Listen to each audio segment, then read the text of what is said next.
14 p.m. Pledge of Allegiance will be led by Ortiz. Would you like to? Okay, thank you. Hands up to your heart, everyone. I pledge allegiance to the flag of the United States of America and to the republic for which it stands, one nation, under God, indivisible, with liberty and justice for all. Thank you. Roll call with the secretary. Please call the roll. Before we do roll call, Chairman, I just wanted to introduce our new planning director. Please. You have met him. This is Greg Suchiuchi, and he's coming to us from the city of Rosemead, and he's been on the job now for about 3 weeks. Almost 3 weeks. So this is his first meeting, and we're really happy to have him. So he's the secretary. So I just wanted to kind of, make note of that. This is our new permanent planning director. Wonderful. Thank Welcome. you. Go ahead. Welcome. Good to have you with us. For it. Okay, thank you. So with that, I'll call the roll. Chairperson Smith, Present. Vice Chairperson Alshanable, Present. Commissioner Ortiz, Present. Commissioner Caraveo. He's expected late. Commissioner Richard.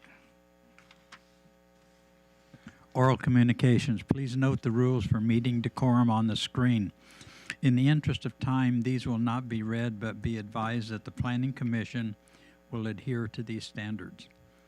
This is the time for the public to address the Planning Commission and the Airport Zoning Commission for items not on the agenda. Please note that if an item is scheduled as a public hearing, you will have an additional opportunity to speak when the public hearing is opened or continued. Comments made now regarding items scheduled for a public hearing will not be included in the official record of public testimony for that item. If anyone would like to address the commission on items that are not on the agenda, please come up to the podium. Please address your comments to the commissions as a body and not to individual commissioners directly. Only very brief responses may be given to questions asked on topics not on the agenda. Please keep remarks to 3 minutes. Is there anybody in the audience like to come up? Come to the podium, please. Agenda item, because I don't have. I can't hear you, I'm Can sorry. you come up? Sorry. Hello, my name's Gladys. Excuse my I don't know all the formalities here. It's my first time here. So I'm not sure what the agenda items are, if the Airbnb is on there. If it is, then I'll wait. It is? It is. Okay, so then I just sit and wait. Okay, thank you. Thank you.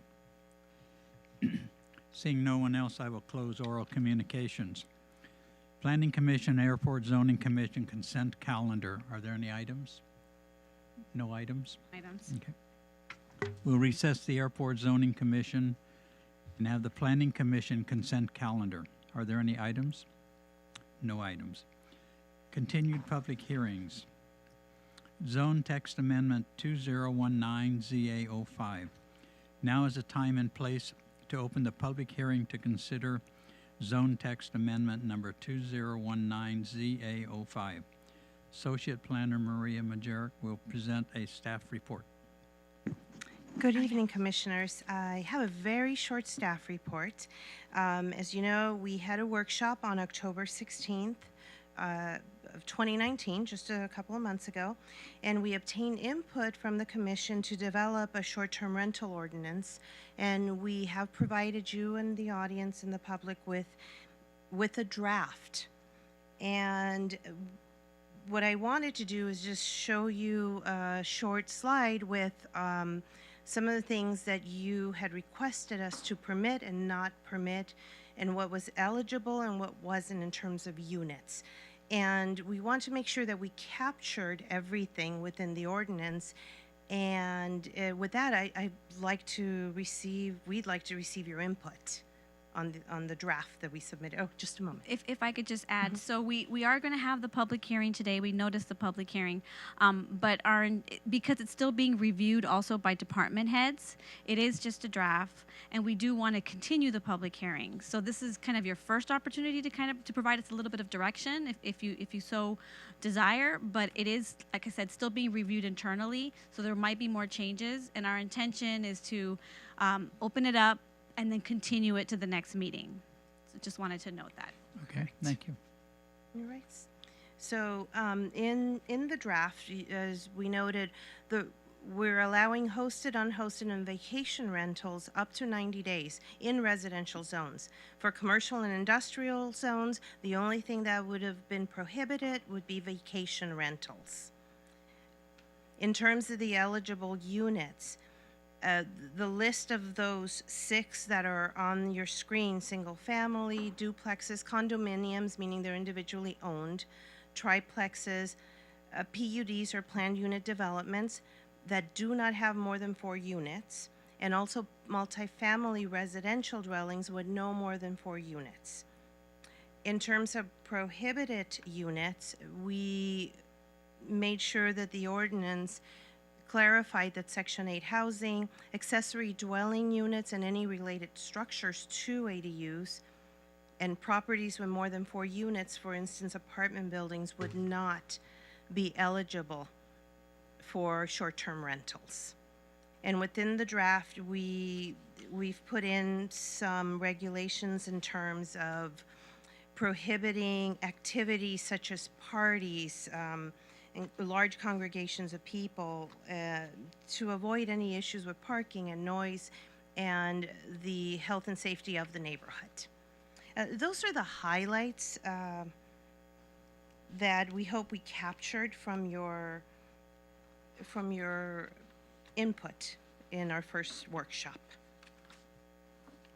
That concludes my staff report. Okay.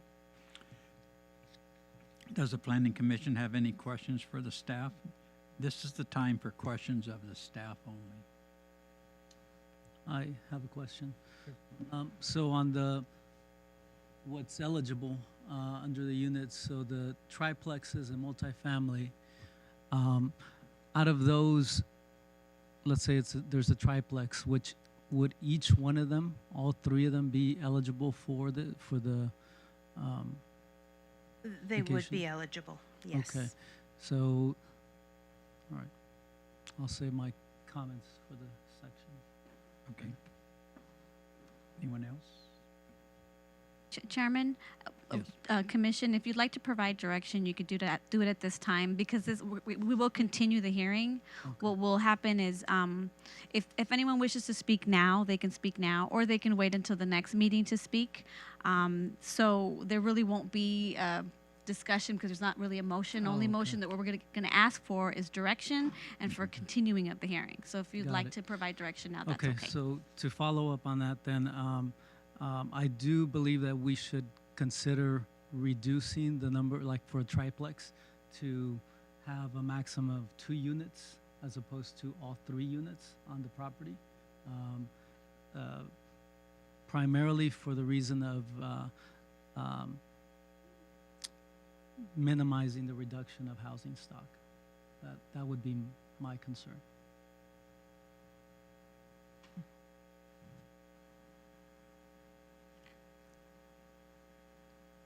And That's the only comment I have.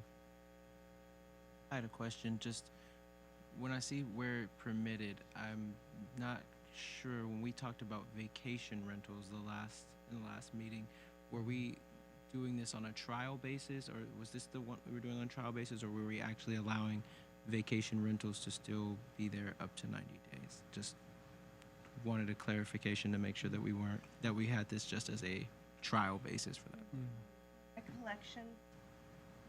My recollection from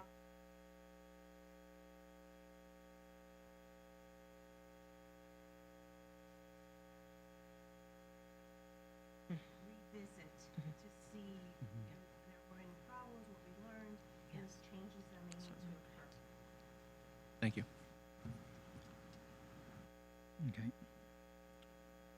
Anything else? And then with this code, it's showing that it does not allow for the vacation rentals, or it does? Oh, it allows it in residential zones, but it does not in commercial and industrial zones because those homes are considered legal nonconforming, provided they were built legally in the commercial and industrial zones. And by allowing vacation homes in those zones, we're continuing the nonconformity forever, essentially. So the commission discussed not allowing it within those 2 zones. Okay. Is there anyone in the audience that would like to speak on this? Hi, Lucy Ravitch, 133rd Street in Ramona Track.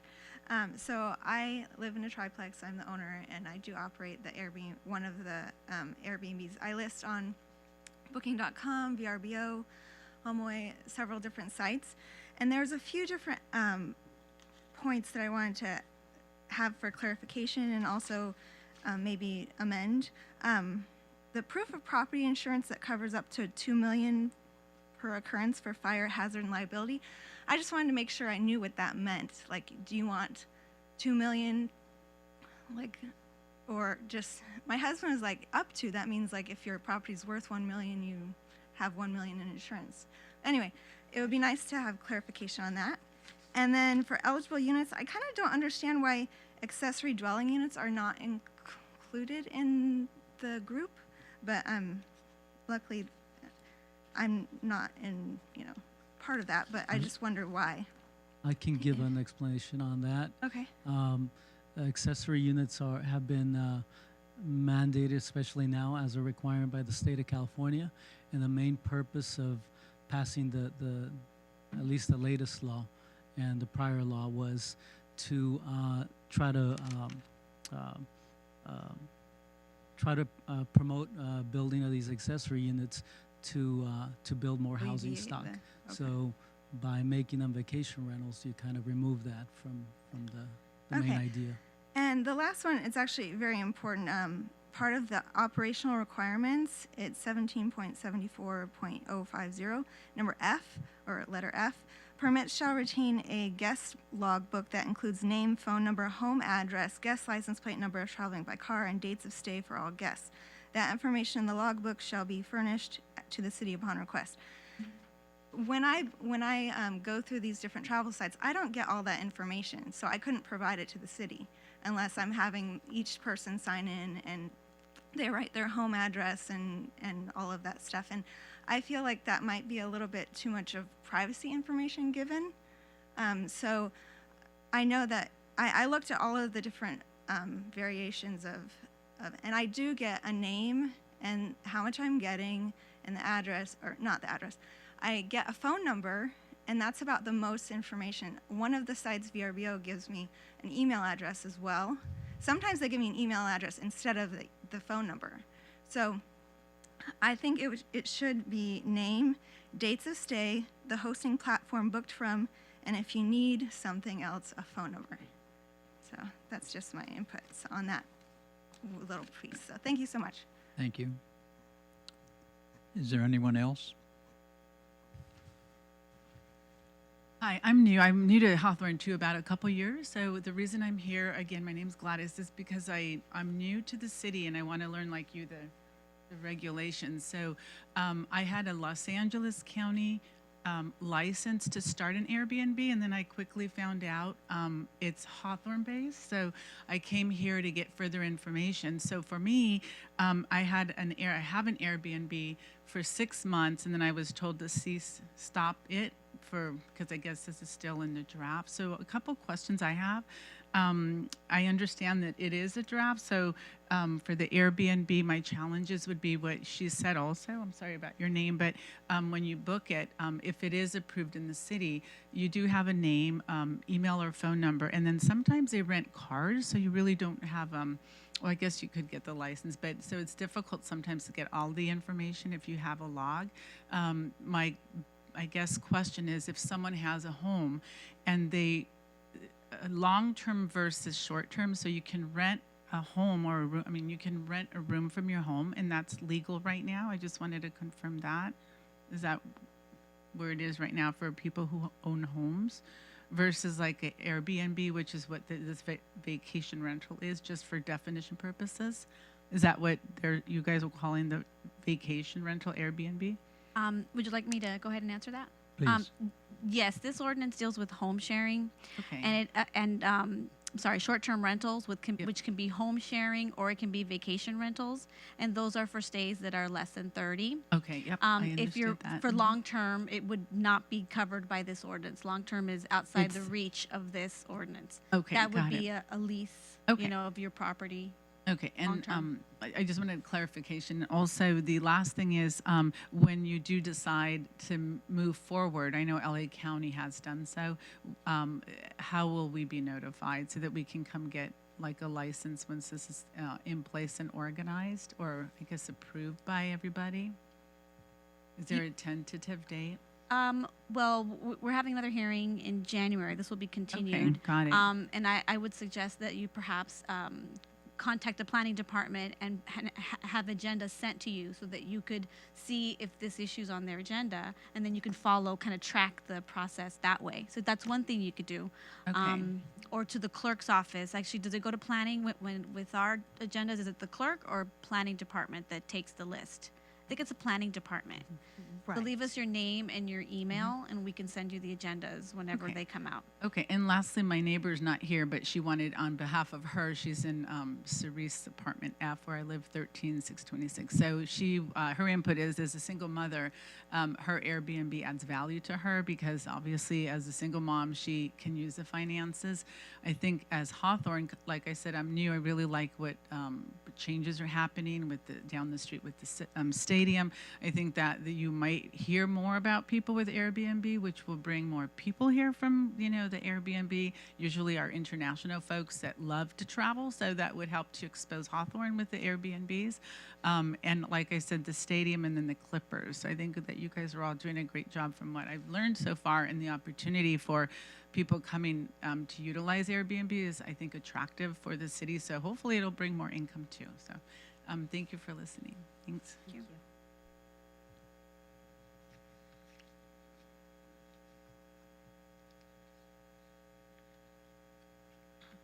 Anyone else? Okay. Is there anyone else? My name is Lorelia Walker. I've lived in Hawthorne since 1984.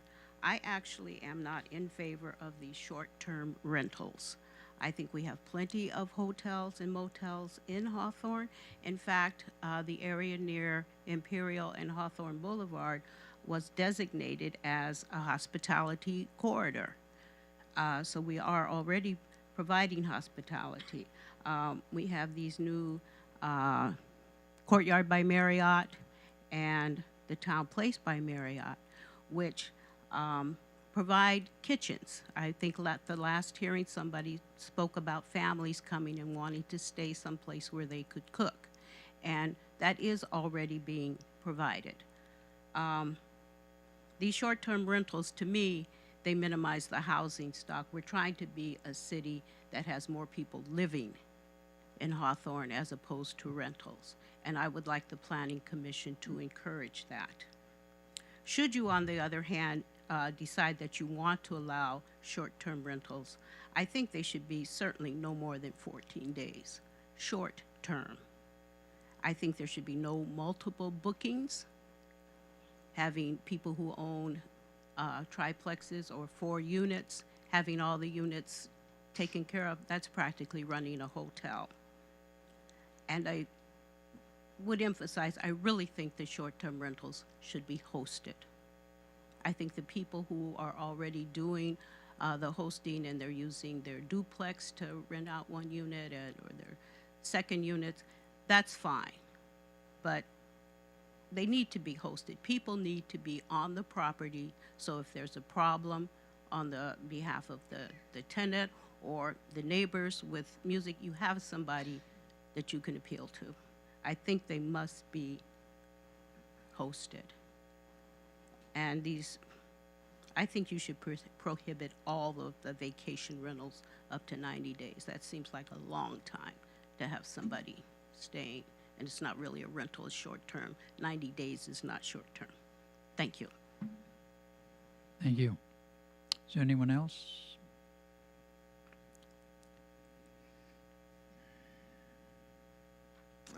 My name is Valentin Hernandez. I run one of the Airbnbs as well, and I'm going to speak in favor of it. Regarding the the one I already have is hosted because we live in the property, but I don't think that necessarily needs to be hosted to qualify to have one of those. I like the idea of having the trial period, and if there is any issues with it, I don't see why wouldn't be allowed to do it and to profit from it. As these hotels, like the lady before me was saying, it's fine if they already offer it to the city, but I think it's also a good idea for the little people to have access and to enjoy the benefit of living in this community and make a little bit of money of it as well if we can. As these big companies, they're making a lot of money, so why wouldn't be allowed to get a small slice of the pie if possible? So again, I'm just in favor of it, and hopefully you can offer that option as well. Thank you. Thank you. Is there anyone else? Okay. What do you suggest? My suggestion would be that you continue you keep the hearing open and continue it to January 15th, 6 p.m. in council chambers. And at that time, we'll continue the public hearing, and we can take more testimony. We'll incorporate some of the direction that you gave us. If you have any other direction, we can take that now too. But ultimately, what we're asking is that you continue the public hearing. Okay. Does anyone have any other direction? Not at the time being. No? Let's see. What's that number? For the Oh, yeah. for the definition for short-term rental, after multifamily housing, if we can just, clarify, saying no more than 4 units.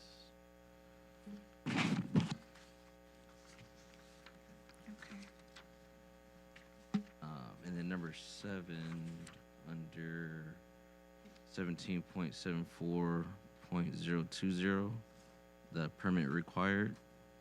Number 7, there's like a typo. It should be if the short-term rental unit will be located.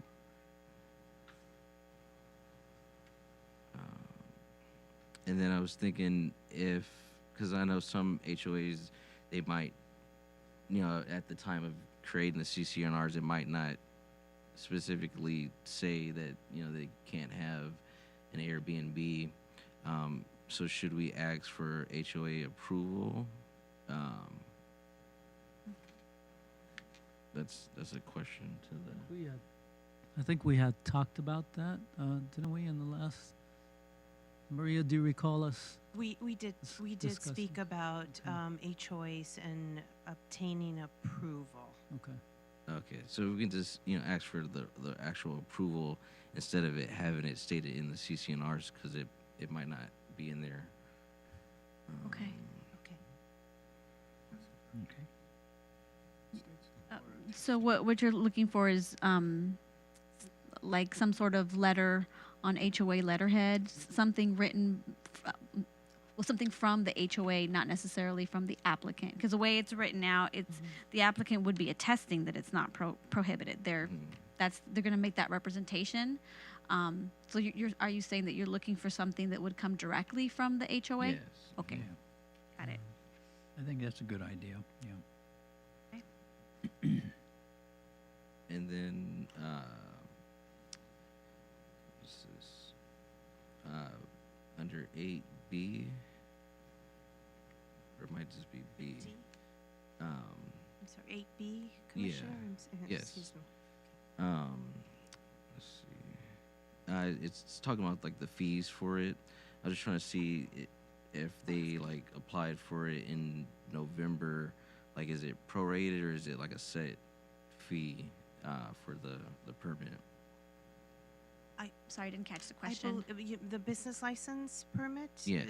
I Mhm. believe they do prorate. Okay. Do they do, don't they? Yeah.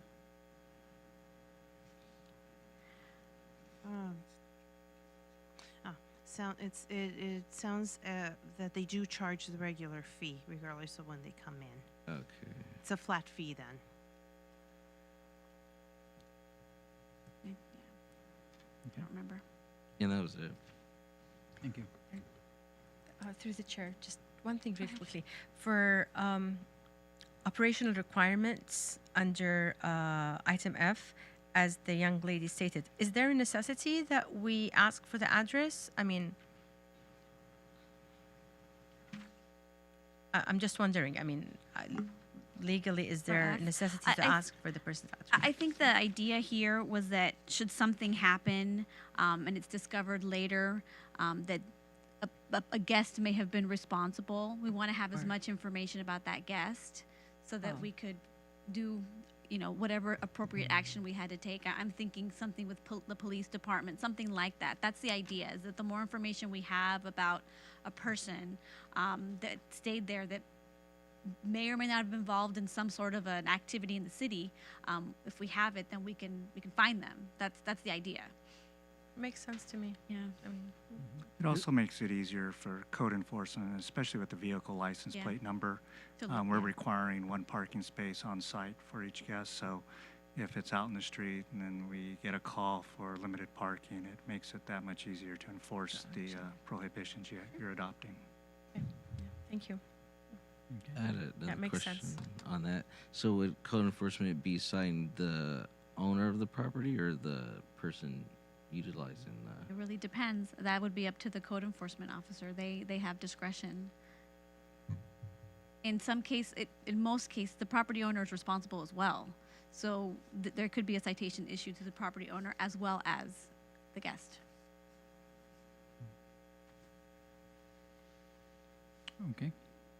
Just to clarify, with one of the, there was a comment about the units. Is there any direction on that? It was Commissioner Ortiz that talked about that. Is there direction for us to change that? And like I said, this is a draft. It might actually, department heads may have some additional comments, and that might be changed anyway. But just so that I can get some more information about what you were thinking. So just to expand on that, so if there's I think we should consider in triplexes or multifamily only doing one unit, because for example, if it's a duplex and we say 2 units maximum, then that becomes an unhosted situation, and it's a multifamily on top of that. So Okay. I would lean towards 1 unit for multifamily, but then again, if you want to consider 2, or let's say 1 unit in a duplex, 2 units maximum in a triplex, something like that. Ultimately, my concern is reducing housing stock, so I would leave it to your discretion on what the rationale is for the final numbers. Through the chair. Sorry, Commissioner, just to obtain more clarification about hosted and unhosted, when we are looking at a property and we define unhosted, it means that the property owner does live on the site. Let's say there is a duplex, for example, and the second unit is a short-term rental. The one that they live in, unhosted would mean that if they go on vacation, then for that week, they can rent it as an STR. That's what we mean by unhosted. So I want to clarify if what you mean is you do not want both of them to be short-term rentals at the same time, both of those units. Because we have, in this ordinance, we have permitted hosted and unhosted. Right. Yeah. And the short-term, so for the time that, let's say it's a duplex, like the scenario you just mentioned, and the resident leaves, let's say for vacation, he Correct. could rent that. Right, For that would be period, but it's a maximum of 90 days, right? no, because that would be different. A vacation rental is different. The 90 days means, for instance, you own your home, you live in the property where you have your duplex, correct? But then you have another home in the city. That's the vacation rental. That's the one that we're only allowing 90 days maximum, up to 90 days. Got it. Okay. So,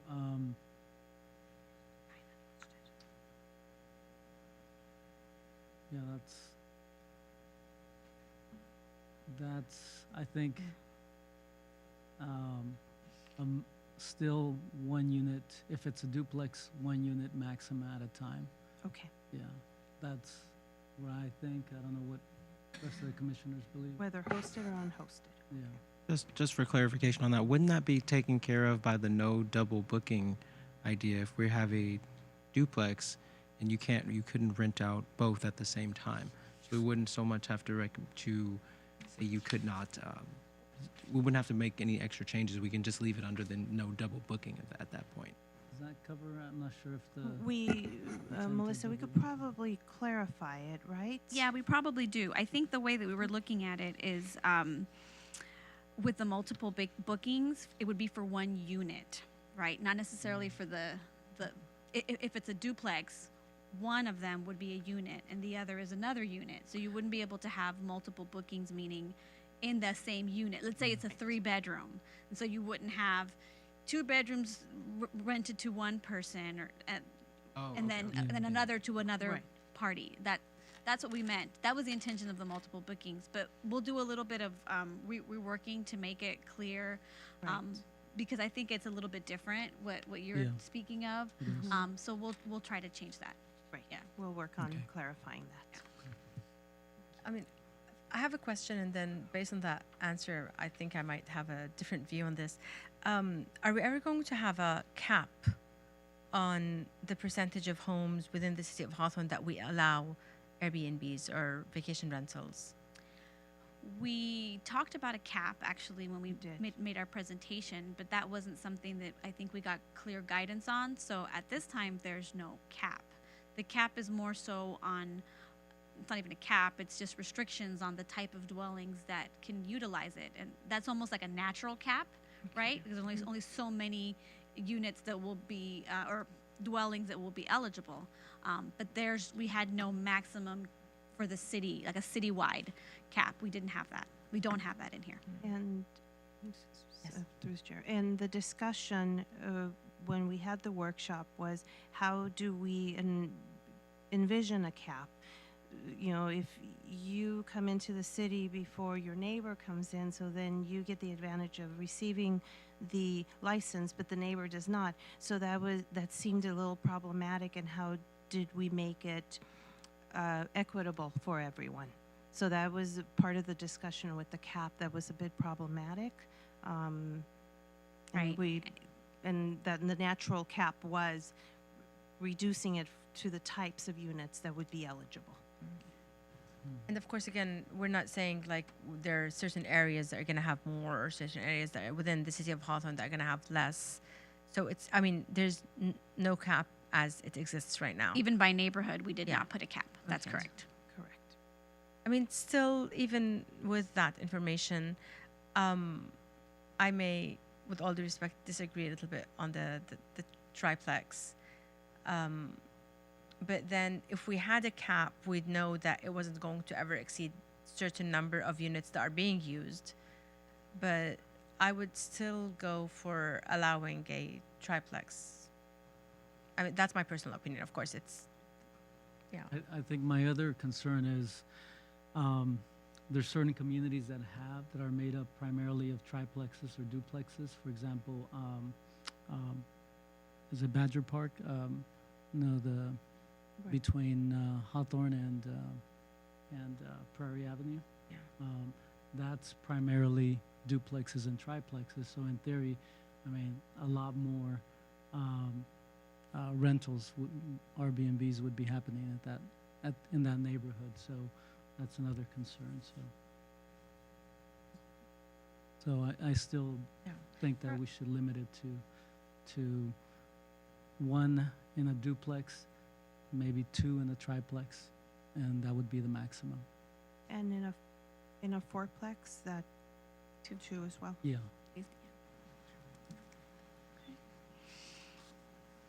Okay, thank you. So if there's no other suggestions, you can go ahead and continue the public hearing. You're going to keep the public hearing open and continue it to January 15th at 6 p.m. in the council chambers. Okay, You can do that by motion if you'd like. so someone Fine. make a motion? You make a motion? Go ahead, sir. Is there- So I'll make a motion to continue to January 15th. 6 p.m. council Second. chambers. Thank you. That. Thank you. I'll second. Thank you. Call for the vote, please? Yes. I can. Chairperson Smith, Yes. Vice Chairperson El Shanable, Yes. Commissioner Ortiz, Yes. Commissioner Caraveo, Yes. Commissioner Richard. Motion passes. Okay, thank you. New public hearings. We have no new public hearings. So we will recess the Planning Commission and call back to order the Airport Zoning Commission. Airport Zoning Commission consent calendar. There are no items. Airport Zoning Commission new or continued public hearings. No items also.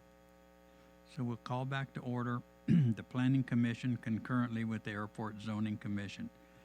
Are there any administrative items? No. Commissioners' reports. commissioners have anything you want to report? No? Okay. I mean, I do have a question. I don't know if we can agendize it for an upcoming meeting. And I know that I've asked this before, but I do understand that within the housing element, we have to allocate land for housing needs and affordable housing. And I think up to this point, I still do not fully understand the repercussions of not complying. So I just need to know, have an idea what the repercussions would be and what benefits the city when we do comply. Thank you. Thank you so much. Add that to a future agenda. Thank you. That's it. Thank you. I want to know how staff is doing with the SB 330 as far as updating the applications for planning. I did, I think I can answer that. I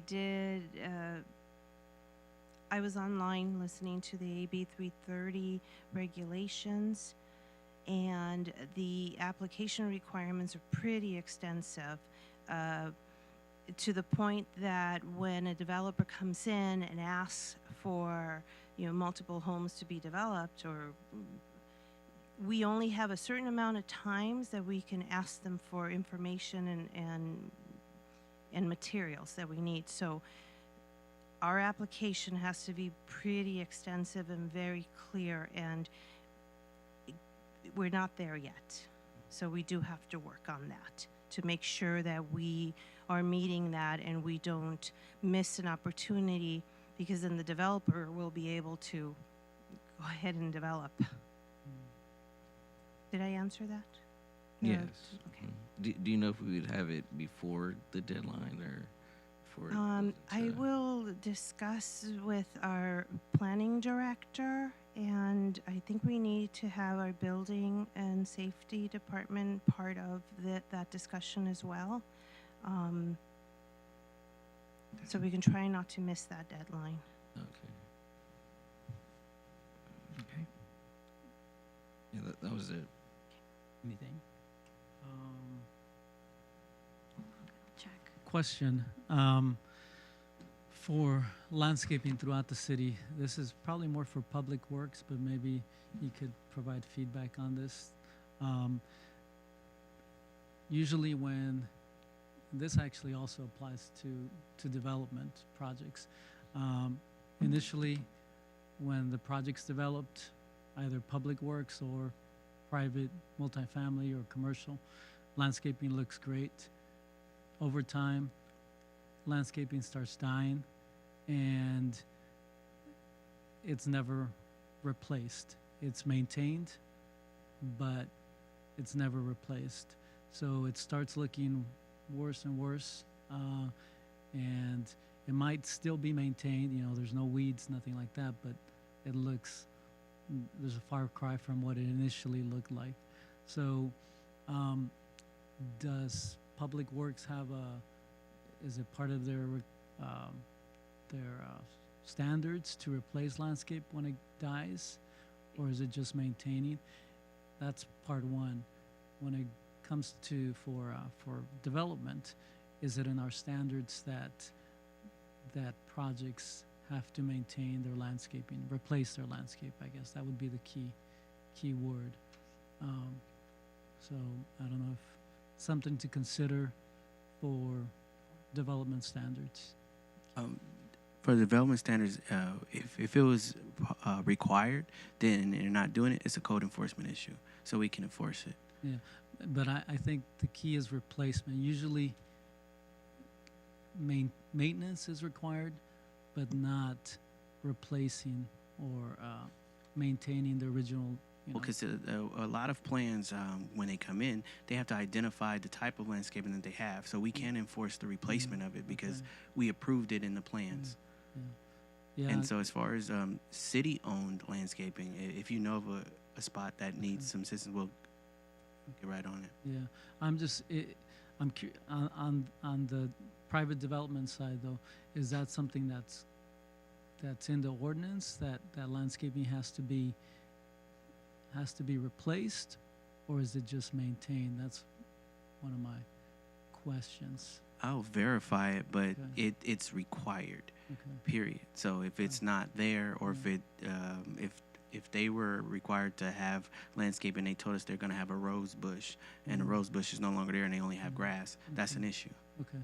And the reason I ask this is because going through a lot of other cities, it's always lush, landscaping always, a lot of cities look really good. And then you come into our city and initially look good, but over the years, it, really looks bad. So maybe it's something we need to enforce a little bit more. And I know with any new projects, they have to meet water efficiency landscape standards, and usually that kind of controls, what kind of landscaping they should have there. They should be maintaining it because that's a condition of approval for those projects. And sometimes we're conflicted because you have companies giving discounts to remove landscaping to save on water conservation. So yeah, we'll take a look. There's alternatives, though. Drought resistance. Okay, is there anything further from commissioners? Nothing? Okay, then we'll adjourn the meeting at 6:55. Thank you very much for coming, and hope you have a happy holiday. Almost forgot. That's what I was waiting for.